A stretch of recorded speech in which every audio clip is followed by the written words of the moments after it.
तुम्हारे यहाँ एक तिथि आने वाली है अक्षय तृतीया, उसका मतलब क्या होता है? अक्षय, जिसका कभी क्षय ना हो।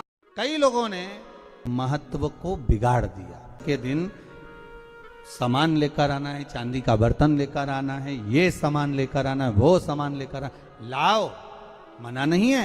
हिंदू धर्म में ये रीति रही है, कोई सामग्री खरीदी जाती है, पीतल की, तांबे की, कोई वस्तु हम खरीदते हैं। पर आज का समय का जो फैशन बढ़ता गया तो कहा साहब चांदी के बर्तन खरीदना जरूरी है, चांदी का सामान खरीदना जरूरी है, सोने का पात्र, सोने की वस्तु खरीदना जरूरी है, ये सामग्री खरीदना। तो यहाँ शास्त्र नहीं कह रहा कि महाराज इतने महंगे महंगे पदार्थ खरीदो और घर में कर्जा कर लो। शास्त्र तो यह कहता है कि पूजन करना है आपको, अगर आप एक सामग्री भी लेकर आ रहे हैं तो उसमें आपका भाव जुड़ा होना चाहिए, कर्जा नहीं जुड़ा होना चाहिए। उसका मतलब क्या होता है? अक्षय, जिसका कभी क्षय ना हो। जब हम भगवान शंकर को चावल का दाना चढ़ाते हैं, जैसे बहुत ध्यान दीजिएगा महाराज, बहुत समझने वाली बात है, बहुत ध्यान दीजिए। चावल का दाना हमारे मस्तक पर तिलक करने के बाद पंडित जी क्यों लगाते हैं कि भगवान जैसा समय आज चल रहा है, आप पूजन कर रहे हो, पाठ कर रहे हो, दान कर रहे हो, पुण्य कर रहे हो, सत्कर्म कर रहे हो, भजन कर रहे हो, मेरा देव अधिदेव महादेव, मेरा नारायण, मेरा सत्यनारायण भगवान, मेरा राम जी, मेरा विष्णु जी, मेरा भागवत मैया, मेरी रामायण मैया। ब्राह्मण मस्तक पर तिलक लगाने के बाद चावल इसलिए लगाता है कि जैसा समय आज चल रहा है, भगवान तुमको ऐसा ही समय बनाकर रखे और तुम ऐसे ही चार चांद लगाते रहो, दान पुण्य करते रहो, इसलिए मस्तक पर चावल का दाना लगाया।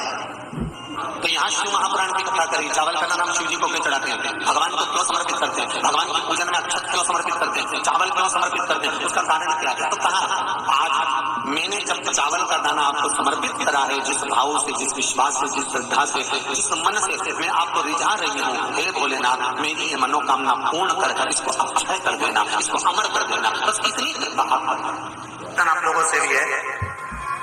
अमावस्या आ रही है, पूर्णिमा आ रही है, नवमी आ रही है, बैसाख की तीज आ रही है, अक्षय तृतीया, सत्तू का प्रयोग अवश्य करना, करोगे ना? उसका दान अवश्य करना, कोई आए उसको थोड़ा सा सत्तू अवश्य खिलाना। 3 चीजें होती हैं सत्तू में, गेहूं, चने की दाल, जौ, इनको गलाया जाता है, रात भर गलाने के बाद इसको फिर सेका जाता है, सेक कर पिसाया जाता है, फिर उसका प्रयोग किया जाता है महाराज। चाहे फिर उसको घोल कर शक्कर के साथ, गुड़ के साथ, नमक के साथ, जीरे के साथ, पुदीना के साथ, जिसके साथ तुम्हें खाना है वो तुम्हारे ऊपर, पर दान करना सत्तू का जरूर। एक चुटकी मात्र भी अगर सत्तू आपने दान किया है बैसाख महीने में, उसका फल जरूर मिलेगा, जरूर करना। हमने भी विचार करा है, जितने लोग ऑनलाइन दान कर रहे हैं, दान सहयोग राशि अकाउंट में डाल रहे हैं या सहयोग दे रहे हैं, तो अमावस्या, नवमी और पूर्णिमा को भी कुबेरेश्वर धाम में जितने भी भगत आते हैं उनको सत्तू का ही प्रसाद वितरण किया जाएगा। जो लोग दान दे रहे हैं उनके सहयोग से ही ये क्रम किया जाएगा। प्रयास शिव उपासना, शंकर का भजन महाराज। स्कंद पुराण में उठाकर पढ़ना कि आखिर मिट्टी के पात्र का जल बैसाख के महीने में शंकर को क्यों चढ़ाया जाता है।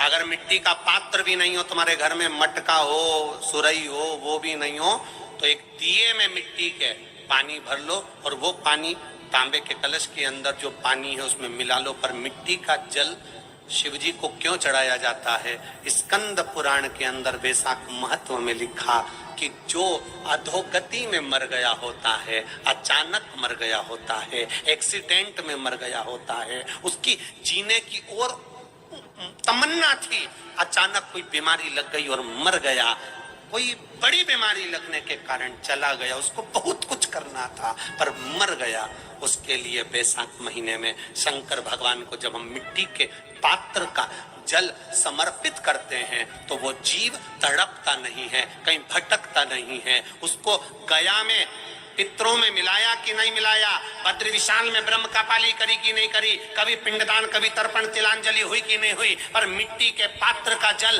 बैसाख महीने में जाता है तो वो जीव कहीं पर भी हो उसकी मुक्ति हो जाती है, उसका मोक्ष हो जाता है। मिट्टी का कोई पात्र नहीं, कोई तारवन नहीं, तो आप दिए के अंदर भी जल भरकर उसको तांबे के लोटे में मिलाकर शिव जी को चढ़ा सकते हो। बैसाख महीने में वो जिस नारी के गर्भ में बच्चा 1-2 महीने का, 4 महीने का, किसी का गिर गया हो, बच्चा चले गया 2 महीना, 4 महीना, 6 महीने का, समाप्त हो, उसको चढ़ाना चाहिए बैसाख महीने में शिव पूजा। कई लोगों ने महत्व को बिगाड़ दिया के दिन सामान लेकर आना है, चांदी का बर्तन लेकर आना है, ये सामान लेकर आना है, वो सामान लेकर आना, लाओ, मना नहीं है। हिंदू धर्म में ये रीति रही है, कोई सामग्री खरीदी जाती है, पीतल की, तांबे की, कोई वस्तु हम खरीदते हैं। पर आज का समय का जो फैशन बढ़ता गया तो कहा साहब चांदी के बर्तन खरीदना जरूरी है, चांदी का सामान खरीदना जरूरी है, सोने का पात्र, सोने की वस्तु खरीदना जरूरी है, ये सामग्री खरीदना। तो यहाँ शास्त्र नहीं कह रहा कि महाराज इतने महंगे महंगे पदार्थ खरीदो और घर में कर्जा कर लो। शास्त्र तो यह कहता है कि पूजन करना है आपको, अगर आप एक सामग्री भी लेकर आ रहे हैं तो उसमें आपका भाव जुड़ा होना चाहिए, कर्जा नहीं जुड़ा होना चाहिए। लक्ष्मी सबसे ज्यादा प्रसन्न कौन से दिन होती है? जम के बोलिए जरा। शुक्रवार। तो शुक्रवार को लक्ष्मी सबसे ज्यादा प्रसन्न क्यों होती है? उसका प्रसन्न होने का कारण क्या था? लक्ष्मी जी के 2 भाई थे, दोनों की शादी नहीं हो रही थी, दाता और विधाता, दोनों का विवाह नहीं हो रहा। और दाता विधाता के लिए लक्ष्मी बड़ी परेशान थी, रोज नारायण से कहती थी प्रभु कुछ कृपा करिए, दाता विधाता का विवाह नहीं हो रहा, उम्र होती चली जा रही है, इनका कुछ करिए प्रभु, आप नारायण हो, आप कुछ तो कर सकते हो। भगवान नारायण ने तब लक्ष्मी से कहा एक काम करो, बेलपत्री के पेड़ के नीचे बैठकर लक्ष्मी तुम अनुष्ठान करो तुम्हारे भाइयों के विवाह के लिए। इसलिए आज भी हमारे हिंदू धर्म की रीति है कि बेलपत्री के पेड़ के नीचे शाम के समय लक्ष्मी का वासा होता है। इसलिए लोग इस बेलपत्री के पेड़ के नीचे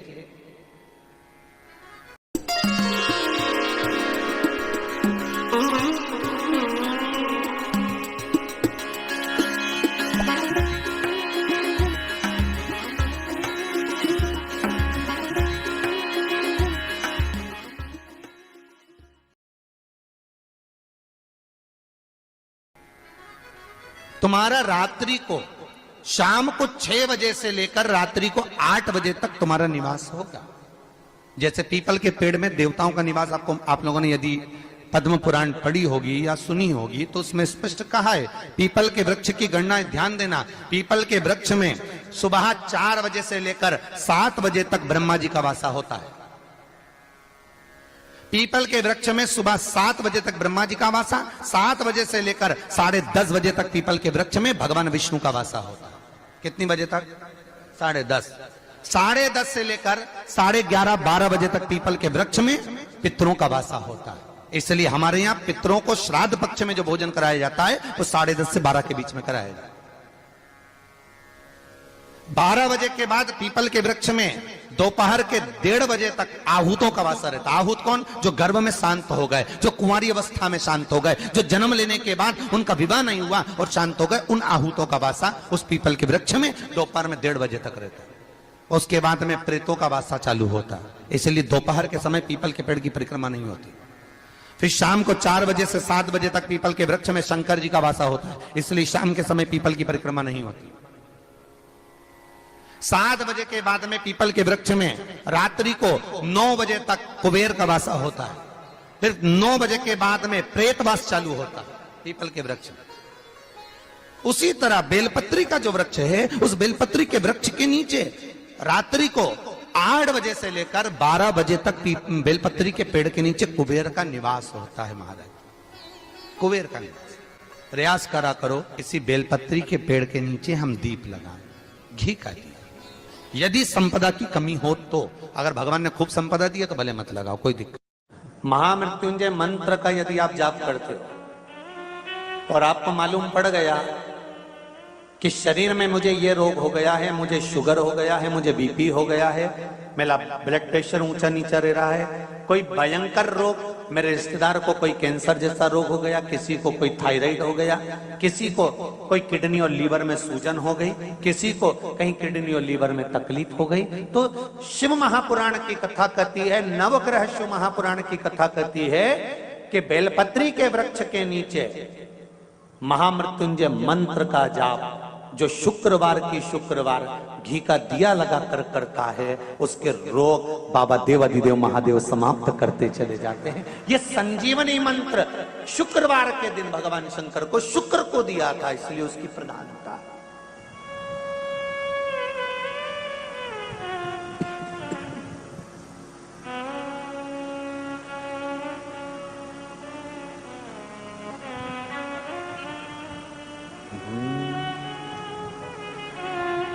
ये वो संजीवनी मंत्र।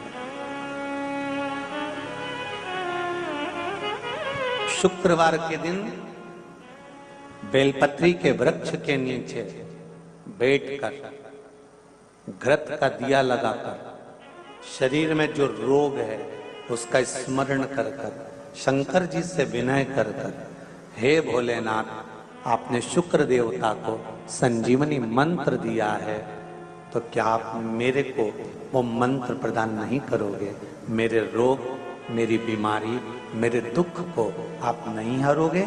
शिव से कहो, ये शरीर आपने दिया है और भजन करने के लिए दिया है, स्मरण करने के लिए दिया है, कीर्तन करने के लिए दिया है, तो संभालोगे भी आप। और बेलपत्री की ओर मुख कर घी का दिया लगाकर महामृत्युंजय मंत्र का स्मरण कर लेने पर धीरे धीरे धीरे धीरे धीरे धीरे वो रोग समाप्ति की ओर आता चले जाता।